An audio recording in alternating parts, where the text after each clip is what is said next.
என்னுடைய சகோதர சகோதரிகள் அனைவருக்கும் என்னுடைய பணிவான அன்பான வணக்கங்கள். இன்னைக்கு ஒரு நல்ல டாபிக்குங்க. நம்ம எல்லாருக்குமே ஒரு உத்வேகம் குடுக்கக்கூடிய வார்த்தைகள இந்த வீடியோல நான் பேசப் போறேன்னு நான் நம்புறேன். உங்களுக்கும் இது பிடிக்கும். பிடிச்சிருந்தா சப்ஸ்கிரைப் பண்ணிக்கங்க. புதுசா பார்க்குறவங்க லைக் பண்ண மறந்துறாதீங்க. ஒரு ஓட்டப்பந்தயமோ, இல்ல ஒரு பாக்ஸிங்கோ ஏதோ ஒரு இதுக்கு போட்டிக்கு போறதுக்கு முன்னால, அவங்க அதுல ரொம்ப சிறந்த பயிற்சிகள ஈடுபடுவாங்க ஒரு 6 மாசமா. தன்னோட உடல பயிற்சி குடுத்து உறுதியாக்கிப்பாங்க. தன்னோட மனதளவுல என்ன பண்ணணும், அ இது பண்ணணும்னு சொல்லி மனதளவுலயும் அவங்க ஸ்ட்ராங் ஆக்கிப்பாங்க. அப்பதான் அவங்க அந்த போட்டியில பார்ட்டிசிபேட் பண்ணி அதுல ஜெயிக்கவும் முடியும். இத எதுக்கு சொல்ல வரேன்னா, நம்முடைய வேகத்தையும், விவேகத்தையும் அதிகப்படுத்துறதுக்காக தான் இத நான் சொல்ல வரேன். முயற்சி திருவினையாக்கும்னு சொல்லியிருக்காங்க.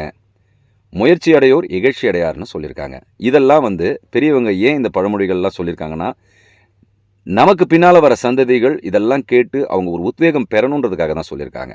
ஏன்னா, மனிதனுடைய மனம் என்ன தெரியுமா? ஒரு சின்ன தோல்விய பார்த்தா கூட துவண்டு போய்விடக்கூடிய ஒரு விஷயமா மனசு இருக்கு. ஏன்னா, இந்த காலகட்டம் அப்படி ஆயிடுச்சு. ஒரு தோல்விய கூட தாங்க முடியாத அளவுக்கு நாம இருக்கோம். நம்மளுடைய முன்னோர்கள் அப்படி கிடையாது. நம்மளுடைய பாரம்பரியமே தனி பாரம்பரியம். எத இருந்தாலும் தைரியமா ஃபேஸ் பண்ணுவாங்க. வாழ்க்கையில வெற்றியும் பெற்றிருக்காங்க. அதுபோல நெறைய பேர காட்டலாம். இன்னைக்கு நாம என்ன பண்றோம், மனதளவுல துவண்டு போய் பழைய கதைகள பேசிக்கிட்டு மார்த்தட்டிட்டு தான் திரியிறோமே தவிர, அவங்களுடைய முயற்சியில ஒரு துளி பங்கு கூட நாம எடுத்துக்கிறது இல்ல. நம்ம வாழ்க்கையில எடுத்துக்கிறது இல்ல. அத எடுத்துக்கிட்டோம்னா நம்ம வாழ்க்கையும் சிறப்பா இருக்கும். இப்போ ஒரு விஷயம் என்னன்னாங்க, நம்மள கடவுள் படைச்சது எல்லாரையும் கடவுள் படைச்சது எதுக்கு தெரியுமா? சந்தோஷமா உயிர் வாழணுன்றதுக்காக தான். எல்லா ஜீவராசிகளிலும். அதுல ஒவ்வொரு விஷயமும் தனித்துவம் இருக்கு. ஒ ஒரு விஷயத்த போல ஒரு விஷயம் இருக்காது. இப்போ நம்ம கைரேகை எல்லாருக்கும் ஒரே மாதிரி இருக்கா? கிடையாது. எல்லாருக்குமே தனித்துவம் இருக்கு. ஒவ்வொரு மனிதனுக்கும் தனித்துவம் இருக்கு.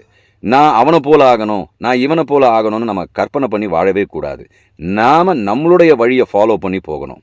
என் வழி தனி வழின்னு சொல்லுவார்ல ரஜினி சார் ஒரு டயலாக். அதே போல தான். உங்கள் வழிய நீங்க தனியா வழிவகுத்துக்கணும். உங்களுடைய வழிய அடுத்தவங்களோட கம்பேரிசன் பண்ணக்கூடாது. முதல்ல அத நம்ம தவிர்த்துட்டாலே நம்மளுடைய வாழ்க்கை பிரகாசமாயிடும். நம்ம முன்னேறி எப்படி போகணுன்ற வழி நமக்கு தெரிஞ்சிடும். அது ஒண்ணு. அது மட்டும் இல்லாம நல்லா யோசனை பண்ணி பாருங்க. நம்மளுடைய தந்தையோட விந்தணுக்கள்லேருந்து நாம வரும்பொழுது, கோடான கோடி அணுக்கள். ஆனா எல்லா அணுக்களும் கருல போய் உட்கார்றதில்ல. ஏதோ ஒரு அணு தான் போய் கருல உட்காருது. அந்த அணு தான் நீங்களும் நானும். நாம பிறக்கிறதுக்கு முன்னாலேயே போராடி வெற்றி பெற்று முதல் அணுவா போய் தாயோட கருல உட்கார்ந்திருக்கோம். அப்போ நம்ம எப்படிப்பட்ட தனித்துவம் மிக்கவர்கள்? அத யோசிச்சு முதல்ல நம்ம பார்த்தோம்னா, நம்மளுடைய பாதைகள் நமக்கு வெட்ட வெளிச்சமா திறந்துரும். நமக்கு பயமே இல்ல. வீறு நடை போடலாம்.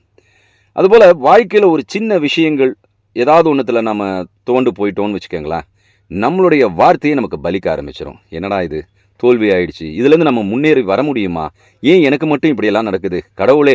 அப்படின்னு நாம சுய பச்சாதாபப்படுறோம்னு வச்சுக்கோங்களேன், முதல் விஷயம் அங்கேயே நம்ம அடி வாங்கிடுறோம். நம்ம சுய பச்சாதாபமே நமக்கு பலிக்க ஆரம்பிச்சிரும். நம்மளுடைய வார்த்தைகள் அவ்வளோ வீரியமிக்கது ஒவ்வொரு உயிர்கிட்டையும். அதனால தான் சித்தர்கள்லாம் பெரிய தவம் பண்ண மேதைகள்லாம் இருக்கும்பொழுது, ஒரு சின்ன முள்ளுக்கு கூட ஐயோ! வலிக்குதுன்னு சொல்லி அவங்க இது பண்ணாங்க. ஏன்னா அவங்களுடைய அந்த ஒரு சின்ன வேதனை கூட அந்த முள்ள தாக்கிடக்கூடாது.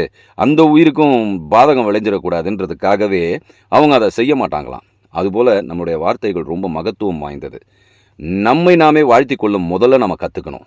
நம்மையே வாழ்த்திக்கிட்டு இருக்கும் பொழுது, அந்த வாழ்த்து நமக்கு பலிக்க ஆரம்பிக்கும். இப்போ உதாரணத்துக்கு வாழ்க வளமுடன் சொல்றோம்னு வச்சுக்கங்களேன். அது அடுத்தவங்களுக்கு சொல்றது இல்ல. நமக்கு நாமளே சொல்லிக்கிறது. அதனால நம்மை நாமே முதல்ல பாராட்ட கத்துக்கணும். நம்மளால முடியாதது எதுவுமே இல்ல. நிச்சயமா எனக்கு எல்லா கதவுகளும் ஓப்பன் ஆயிடும். இயற்கை எனக்கு சாதகமா தான் எல்லாத்தையுமே நடத்தி குடுக்கும். அதனால எனக்கு எந்த பயமும் இல்லன்னு முதல்ல நம்ம மனசுல அந்த ஒரு எண்ணத்த விதைக்கணும். அதுக்கப்புறம் எதுக்குமே நாம உடனே முயற்சி பண்ண உடனே பலனை எதிர்பார்க்கிறது வேஸ்ட் தான். ஏன்னா, நம்மளுடைய முயற்சியில பலனை எதிர்பார்த்தோம்னா, நம்மளுடைய மனது இரண்டா பிளந்து பலனிலேயே நிக்க ஆரம்பிச்சிரும். ஸோ, இந்த முயற்சி செம்மையா இருக்காது. நாம முயற்சிய ஒழுங்கா பண்ணோம்னா, கண்டிப்பா பலன் பாசிட்டிவா தான் வரும். நெகட்டிவா வரதுக்கு வாய்ப்பே இல்ல. அதனால எந்த சமயத்திலயும் துவண்டு போயிடாதீங்க. தவம்னு சொல்லுவாங்க தெரியுமா? தவம் பண்ணி கடவுள் அடையலான்னு. தவம்ன்றது ஸ்பிரிச்சுவலுக்காக மட்டும் இல்ல. ஆன்மீகத்துக்கு மட்டும் இல்ல. தவம்ன்றது நம்ம வாழ்க்கை. தவம்னா ஏங்குதல். தவம்னா தாகத்தோடு இருத்தல். இப்போ நம்ம வாழ்க்கையில வெற்றியை நோக்கி தாகத்தோடு இருக்கணும். சில தடைகள் வரும். அந்த தடைகளுக்காக இப்போ இங்கேருந்து நான் என் வீட்டுக்கு போகிற வழி ஃபுல்லாக ரோடை நோண்டி போட்டுட்டான். எப்படியும் நான் என் வீட்டுக்கு போய் தானே ஆகணும். வழியை தேடுவேன்ல. அதுபோல் என்னுடைய முயற்சியில் நான் வழியை தேடி தேடி தேடி வெற்றிக்கான வழியை நான் கண்டுபிடிக்கணும். அப்போ தான் நம்மளால் எதையுமே சாதிக்க முடியும். ஸோ உங்கள் வாழ்க்கையில் எதை பற்றியும் கவலைப்படாதீங்க. தைரியமாக முன்னேறி போங்க. இன்றைய நாள் நம்முடைய நாள். இன்றைய நாள் நம்முடைய நாள் நினைக்கும் பொழுது நாளையும் நம்முடையது தான்.